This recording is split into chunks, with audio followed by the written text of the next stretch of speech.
ಸಂತನೆಂದರೆ ಯಾರು ದಿವ್ಯತೆಯ ಅರಿತವನು, ಸಂತನೆಂದರೆ ಯಾರು ದಿವ್ಯತೆಯ ಅರಿತವನು, ಸರಳತೆಯ ಸೂತ್ರದಲ್ಲಿ ಸುಖವ ಕಂಡವನು, ಸಂತನೆಂದರೆ ಯಾರು ದಿವ್ಯತೆಯ ಅರಿತವನು, ಮಮತೆ ಬಂಧನ ಕಳಚಿ ಬಲು ದೂರ ನಿಂತವನು, ಮಮತೆ ಬಂಧನ ಕಳಚಿ ಬಲು ದೂರ ನಿಂತವನು, ಎಲ್ಲರಲ್ಲಿ ಅವನೊಬ್ಬ ಮುದ್ದು ರಾಮ,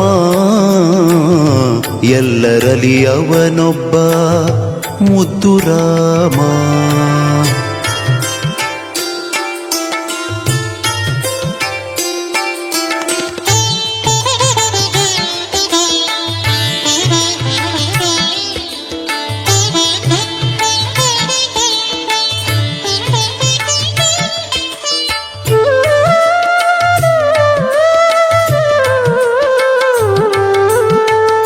ಸಿದ್ಧನೆಂದರೆ ಯಾರು ಮನವನೋಯಿಸದಾತ, ನೂರು ನೋವನ್ನು ಸಹಿಸಿ ನಗುತ್ತಲಿರುವಾತ, ಸಿದ್ಧನೆಂದರೆ ಯಾರು ಮನವನೋಯಿಸದಾತ, ನೂರು ನೋವನ್ನು ಸಹಿಸಿ ನಗುತ್ತಲಿರುವ ನಮಃ ಜಂಗಮ ಬಸವಾಯ ನಮಃ. ಹರಿಯದು ರೋಷ ಬಿಡದು ಆಶಾ, ಹರಿಯದು ರೋಷ ಬಿಡದು. ಒಂದು ನೀನು ಬಳಗ ನೀನು ತಂದೆ ನೀನು ತಾಯಿ ನೀನು, ಎನಗೆ ನೀನಲ್ಲದೆ ಮತ್ತಿನ್ಯಾರೂ ಇಲ್ಲವಯ್ಯ. ಸರಗಿಯ ಇಟ್ಟಂಗ ಅರಳು ಮಲ್ಲಿಗೆ ಮುಡಿದಾಂಗ, ಅರಳು ಮಲ್ಲಿಗೆ ಮುಡಿದಾಂಗ ಕಲ್ಯಾಣದ ಶರಣರ ನೆನೆಯೋ ನನ್ನ ಮನವೇ. ಸಾಧು ಮುದ್ದು ರಾಮ ಪರಮ ಗುರು ಆಸ. ರೈತರು ಹೆಸರು ಮುಕುಂದಗೌಡ. ನಾವು 25 ವರ್ಷ ಆಯಿತು ಕೆಲಸ ಮಾಡಿ. ಮೊದಲು ಸ್ವಲ್ಪ ಮಾಡ್ತಿದ್ದೆ, ನಂತರ ಈಗ ಉದಾಸೀನದಲ್ಲಿ ಮಾಡ್ತಿದ್ದಿಲ್ಲ. ಈಗ 5-6 ವರ್ಷದಿಂದ ಫುಲ್ ಬಿಟ್ಟೆ ಕೆಲಸವ. 94 kg ಇದ್ದೆ. 94 kg ಇದ್ದನು ಆಟೋಮೆಟಿಕ್ಕು ಮಂಡಿ ಆಪ್ರೇಷನ್ ಆದಮೇಲೆ ಆಟೋಮೆಟಿಕ್ಕು kg ಜಾಸ್ತಿ ಆಗ್ಬಿಡ್ತು. ಆಮೇಲೆ ಇಲ್ಲಿ ಬಂದೆ, ಇಲ್ಲಿ ಆಹಾರ ನಿಯಮ ಏನೋ ಆಟೋಮೆಟಿಕ್ಕು 3-4 ದಿನಕ್ಕೆ 94 kg ಇದ್ದನು 90 kg ಬಂದ್ಬಿಟ್ಟೆ. ನನಗೆ ಆಶ್ಚರ್ಯ ಅನ್ನಿಸ್ತು. ಒಂದು ಕೆಲಸ ಆಗ್ತಾ ಇಲ್ಲ. ಮಾನಸಿಕವಾಗಿಯೂ ನಿಮ್ಮನ್ನು ಸದೃಢ ಮಾಡುತ್ತೆ, ದೈಹಿಕವಾಗಿಯೂ ಸದೃಢ ಮಾಡುತ್ತೆ. ಅದು ಗುರುಗಳ ಒಂದು ಸಾಧನೆ ಬಲದಿಂದ. ಮತ್ತು ಇಲ್ಲಿ ನೇಚರ್ ಆಗಿದೆ. ಈ ನೇಚರ್ ಕೂಡ ನಾನು ಅದಕ್ಕೆ ಹೇಳೋದು, ಇಲ್ಲಿ ಬಂದದ್ದೇ ನನ್ನ ಪುಣ್ಯ. ನಿಮ್ಮನ್ನು ಭೇಟಿ ಮಾಡಿದ ಪುಣ್ಯ, ಗುರುಗಳ ಮಾರ್ಗ ಸಿಕ್ಕಿದೆ ಪುಣ್ಯ. ಅದು ಮಾತಾಜಿಯವರ ಗುರುಗಳ ನನಗೊಂದು ಅದೇನು ಸಂಪರ್ಕ ಸಿಕ್ಕಿರೋದು ಖುಷಿಯಾಗುತ್ತೆ ನನಗೆ. ಇಲ್ಲಿ ಬಂದು ಇನ್ನೊಂದ್ಸಲ ನಾನು ನನ್ನ ಸೇವೆ ಏನುಂಟು ನೋಡಿ ಎಂದು ಕಲಿತೇನೆ. ಗುರುಗಳ ಮಾರ್ಗದರ್ಶನ ಮತ್ತು ನಮ್ಮ ಪೂಜಾ ಮಾತಾಜಿಯವರ ಮಾರ್ಗದರ್ಶನ ಇನ್ನೂ ನನ್ನ ಮೇಲೆ ಇರಲಿ. ನನ್ನ ಸೇವೆ ನನ್ನಿಂದ ಏನಾಗುತ್ತೆ ನಾನು ಅದನ್ನು ಮಾಡ್ತೀನಿ. ಅಲ್ಲಿ ಇದ್ಕೊಂಡು ಮತ್ತು ಆದರೆ ಇಲ್ಲಿ ಬಂದುಕೊಂಡು ಎಲ್ರಿಗೂ ಗುರುಗಳಿಗೂ ಕೂಡ ಪ್ರಣಾಮ. ಸರಿಯಾಗಿದೆ, ಇನ್ನೇ ಕಡಿಮೆನೇ ಇದೆ. ಆದ್ರೆ ನಾವು ಬಂದಾಗ ಇನ್ನೂ 1 kg ಕಡಿಮೆ ಇದೆ. ಇವಾಗ ಇನ್ನೂ 1.5 kg ಹೆಚ್ಚಾಗಿ ಹೊರಡ್ತಾ ಇದೆ. ಆ ಶಿಬಿರದೊಳಗೆ ನಾನು 21 ದಿವಸ ಉಪವಾಸ ಮಾಡಿದೆ. ಅದರಲ್ಲಿ ನಂದು ಸುಮಾರು 8 kg ಲಾಸ್ ಮಾಡಿಕೊಂಡೆ ನಾನು ಆ ಶಿಬಿರದಲ್ಲಿ. ನನಗೆ ಮೇನ್ಲಿ 2008ನೇ ಇಸ್ವಿಯೊಳಗೆ ನನಗೆ DVTN ಪ್ರಾಬ್ಲಮ್ ಬಂತು. ಡೀಪ್ ವೀನ್ ಥ್ರಾಂಬೋಸಿಸ್ ಅಂದರೆ ಕಾಲಲ್ಲಿ ವೀನ್ಸಲ್ಲಿ ರಕ್ತ ಹೆಪ್ಪುಗಟ್ಟುವಂಥ ಒಂದು ಸಮಸ್ಯೆ. ನಾವು ಇದಕ್ಕೆ ಕಂಪಲ್ಸರಿ ಬ್ಲಡ್ ಥಿನ್ನರ್ಸ್ ತೊಗೋಬೇಕು. ಇವಾಗೂ ಯಾವುದೇ ಡಾಕ್ಟ್ರ್ ಹತ್ರ ಹೋದರೂ ನೀವು ಬ್ಲಡ್ ಥಿನ್ನರ್ಸ್ ಬಿಡೋ ಹಾಗಿಲ್ಲ ಅಂತಾರೆ. ಆದರೆ ಗುರೂಜಿ ನೀವು ಯಾವುದೇ ಸಮಸ್ಯೆ ಇದ್ದರೂ ನೀವು ಟ್ಯಾಬ್ಲೆಟ್ಸ್ ಬಿಡಬೇಕು. ಚಾಲೆಂಜಿಂಗ್ ಆಗಿ ತೊಗೊಂಡ್ವಿ ಅದನ್ನು. ಯೋಗದಿಂದ ನಾನು ಸ್ವಲ್ಪ ವಾರದಲ್ಲಿ 3 ದಿವಸ ತೊಗೋತಿದ್ದೆ. ಡೈಲಿ ತೊಗೊಳ್ಳೋವಂಥದ್ದನ್ನು 3 ದಿವಸ 8 ವರ್ಷದಿಂದ ನಾನು ಯೋಗಕ್ಕೆ ಬಂದೆ. ಬಾಡಿನ ಫ್ಲೆಕ್ಸಿಬಲ್ ಮಾಡಿಕೊಂಡೆ. ವೇಟು 86 kg ಇರೋದನ್ನು 80ಕ್ಕೆ ತೊಗೊಂಡು ಬಂದೆ ನಾನು ಯೋಗದಿಂದ.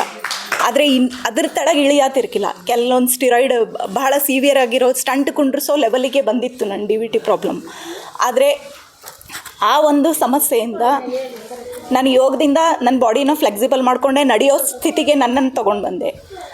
ಆಮೇಲೆ ಗುರೂಜಿ ಬಂದ ಮೇಲೆ ನಾನು ಈ ಒಂದು ಉಪವಾಸ ಮಾಡಿದಾಗ ಕಂಪ್ಲೀಟ್ಲಿ ನಾವು ಆವಾಗಿಂದನೂ 2-2.5 ತಿಂಗಳಿಂದನೂ ಯಾವುದೇ ಬ್ಲಡ್ ಥಿನ್ನರ್ಸ್ ತೊಗೊಂಡಿಲ್ಲ. ಆರಾಮಾಗಿದ್ದೀನಿ. ಈ ಒಂದು ಶಿಬಿರದೊಳಗೆ ಈಗ 2 kg ಲಾಸ್ ಆಯ್ತು. ಮತ್ತು ಟೋಟಲಿ ನಮ್ಮದು 80 kg ಮೇಲಿರೋದು ಇವತ್ತು 72 kg ಬಂದಿದ್ದೀನಿ ನಾನು. ಆಗಲಿ. ಎಲ್ರಿಗೂ ನಮಸ್ಕಾರ. ಒಂದು ಚುಟುಕ ಹೇಳ್ಬಿಡ್ತೀನಿ. ನನಗೆ ಕೂಡಿದೆವು ಆ ದಿನ ಅಂದರೆ ಗುರುವಾರ, ಅಗಲಿದೆವು ಈ ದಿನ ಭಾನುವಾರ. ಕೂಡಿದೆವು ಆ ದಿನ, ಅಗಲಿದೆವು ಈ ದಿನ, ನೆನಪಿರಲಿ ಅನ್ನೋ ದಿನ.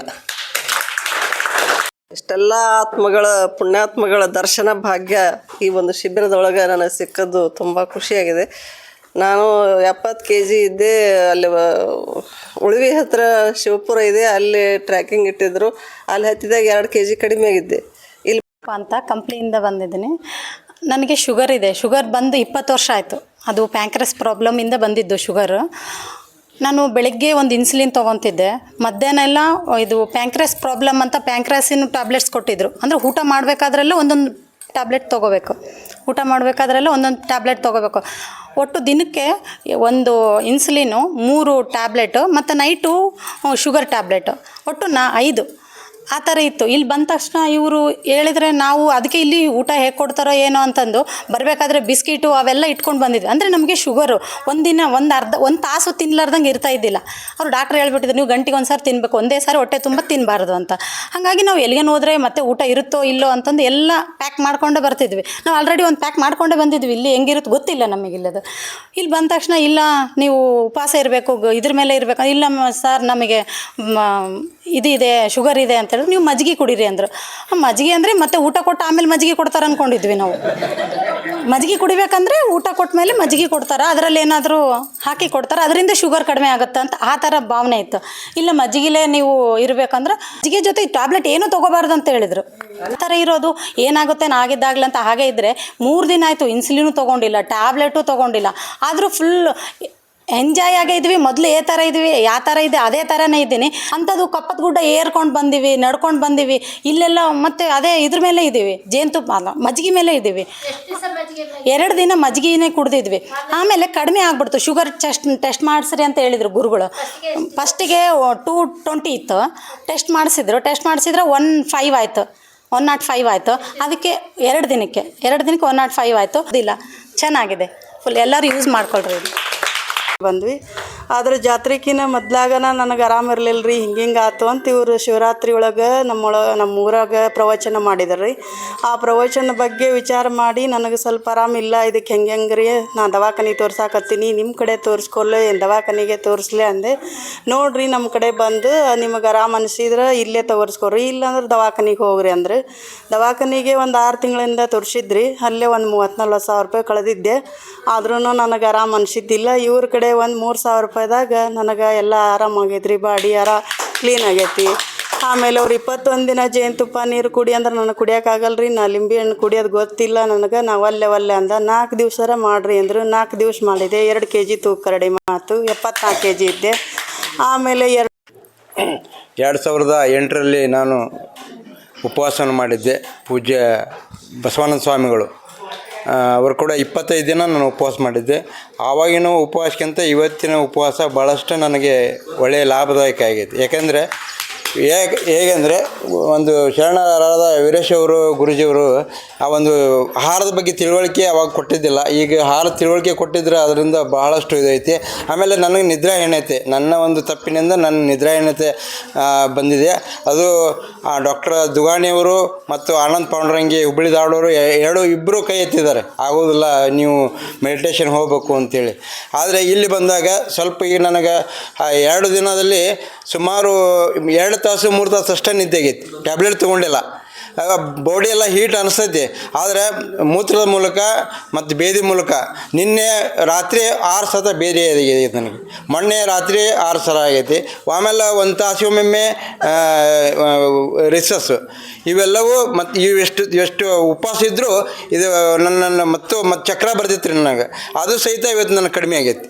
ನಿಜವಾಗಿ ದಿನ ನಾವು ಬಂದಾಗ ಅಷ್ಟೇ ಏನು ಸರಿ ಅನಿಸ್ಲಿಲ್ಲ. ಅವರು ಮಾತಾಡೋದು ಇಲ್ಲಿ ವಾತಾವರಣ ಹೊಂದ್ಕೊಳ್ಳೋದು ಅಷ್ಟು ನನಗೆ ಅಡ್ಜಸ್ಟ್ ಆಗಿಲ್ಲ. ಹೋಗ್ತಾ ಹೋಗ್ತಾ ಅವರು ಸ್ಪೀಚ್ ನೋಡೋದು, ಅವರು ಆಹಾರ ಪದ್ಧತಿ ನೋಡೋದು, ಅವನ್ನೆಲ್ಲ ನಾವು ವೈಯಕ್ತಿಕವಾಗಿ ಅನುಭವಿಸಿದಾಗ ಇಲ್ಲಿ ಏನೋ ಒಂದು ಹೊಸ ಶಕ್ತಿ ಇದೆ, ಹೊಸ ಒಂದು ಇದು ಐತಿ ಅಂತ ತಿಳ್ಕೊಂಡು ನಮ್ಗೆ ಪರಿಣಾಮಕಾರಿ ಆರೋಗ್ಯದ ಮೇಲೆ ಪರಿಣಾಮ ಬೀಳೈತಿ.